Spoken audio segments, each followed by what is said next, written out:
circumstance what happened, but were you able to learn about anything? Wendy, we've got a problem. The 99 of Ricky Stenhouse almost up in the air.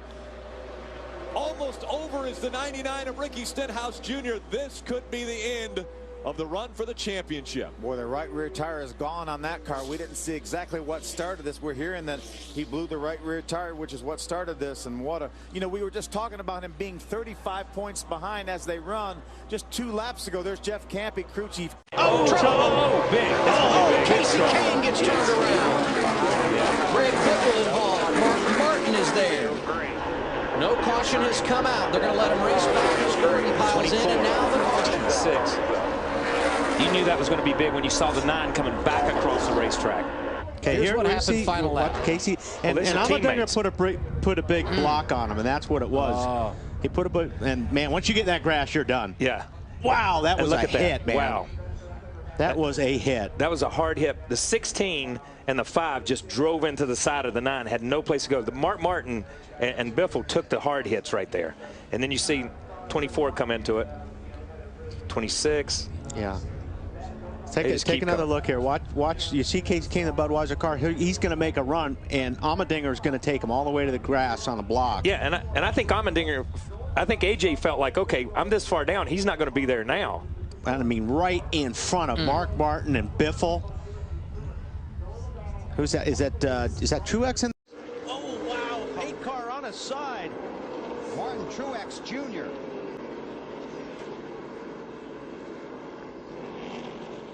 Wow. Talk to me when you get here. We're coming down pit road, guys. No, you're not. You won't steer. I think he's had enough. All right, go to the garage here, guys. Go over there by a thing. We've got to fix it. Joey Chitwood's stunt show on that one.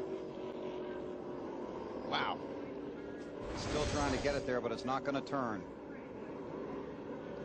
Comes up on the back of Mike Wallace in 38. Squeezed up into the wall. And Mike obviously had no idea he was on the outside of it.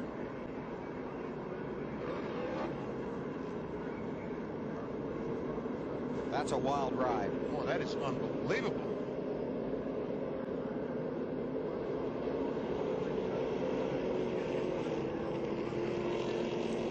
Yeah, he just got squeezed in there, and I mean, they did turn that car on its side.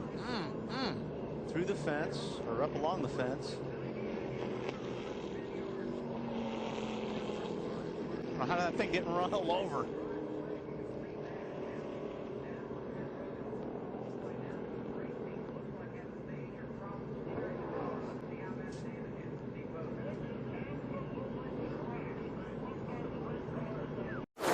Oh, trouble! Dillon gets turned around into the middle of the pack.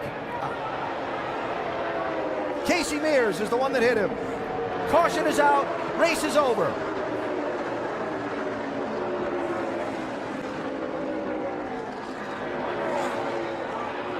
All good, guys. All good. Here's Stenhouse. You can see right there. He's already making contact with Dillon's bumper. Wow, looked like Dillon might have just turned around. Yeah, it might have just been there. Wow, what contact that was. So Jeff Gordon right behind him. He cleared. Which line does he go to? Now Harvick's not quite clear. Harvick's on the outside of him. Now, boom, he didn't make a commitment. Oh, and around goes the car behind him. That's the 6, or excuse me, the 9. A very close call there for Sam Hornish Jr. in the 9. The caution comes out. Now we're getting closer to the possibility of a green-white checker. We've seen this. Got together. Yeah, we have. We've seen this time and time again. You see the splitter makes huge contact with the grass. The car starts to bounce. Luckily, it lands on all 4 and just continues to spin. But we've seen this. The 9 goes to make a move, looks for that inside line, wasn't clear of the 1, drives across his nose, ends up spinning through the grass. Tore the splitter completely off when it grabbed the grass initially. And then once again, hit hard and up into the air. A wild ride for Sam Hornish Jr. He's still driving it. Look at those hands. Bumper, 2.5 miles to go in the season opener at Daytona.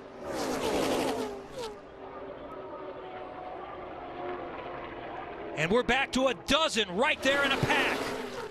Creed into turn number 2. Gregson a car length behind, another car length back to Braden. Here comes Corrigan in that blue 43 on the top side with a good push from Purdy. And they're wrecking. Holmes is going around and upside down.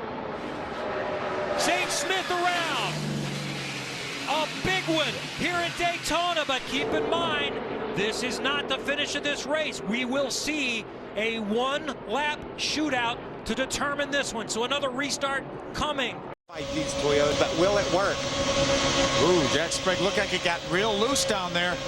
Going to allow Travis Kvapil to drive by him. I think he had to get out of the throttle, Michael.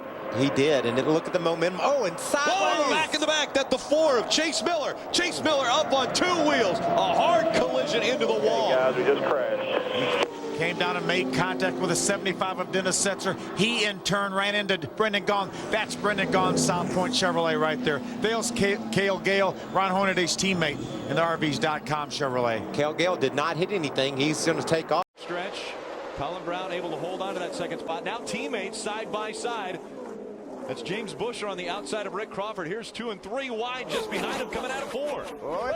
Taylor Molson was completely sideways and spinning through the grass. And back out onto the racetrack in front of a few trucks. Oh, Skinner gets clobbered. Skinner gets hit hard down into turn 1. On his side is Mike Skinner, back on the wheels now. He got hit very hard. He was, I'm okay. He got turned around after Molson spun off 4. I just happened to be watching it.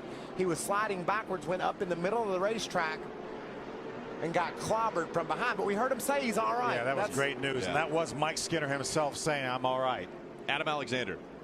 He came on the radio, criticized another driver on the track, and you could hear the tone in his voice. He was okay, but the fierce competitor in him was coming out. And after a wild crash like that, you tip the cap to NASCAR for their safety and how well these trucks are made. And I tell you what, while it's tough on paper to see the point leader have a crazy crash like that, the good news is he's going to walk away. Amazing. Man. And race again in our next race at Dover. They're looking for a little bit disappointed, I'm sure, after coming off the Kansas race with a win, taking over the points lead. And now his night will end early as the red flag has come out here, as they will have to clean up this racetrack. We saw Taylor Molson get sideways just as they were going by our speed camera right on the entrance to the tri-oval. And Skinner was ahead of that. And someone must have hit him from behind. Molson gets sideways. There's Skinner up ahead. Down on the inside of the 13 of Johnny Sauter. Oh, Sauter pinches him a little bit low. Pinches him into the grass. Now watch this. There's a white truck that clobbers him. Watch this. Right there. Very hard hit. Got completely underneath that 5. Hard hit. Is that TJ Bell in the 11 truck? I believe it is. Take another look. There, Skinner was in the grass. Now you see the caution light come on. See the roof flap goes up, and then TJ Bell. Ooh, wow. He had no idea. TJ Bell had no idea that 5 was coming up the racetrack. No,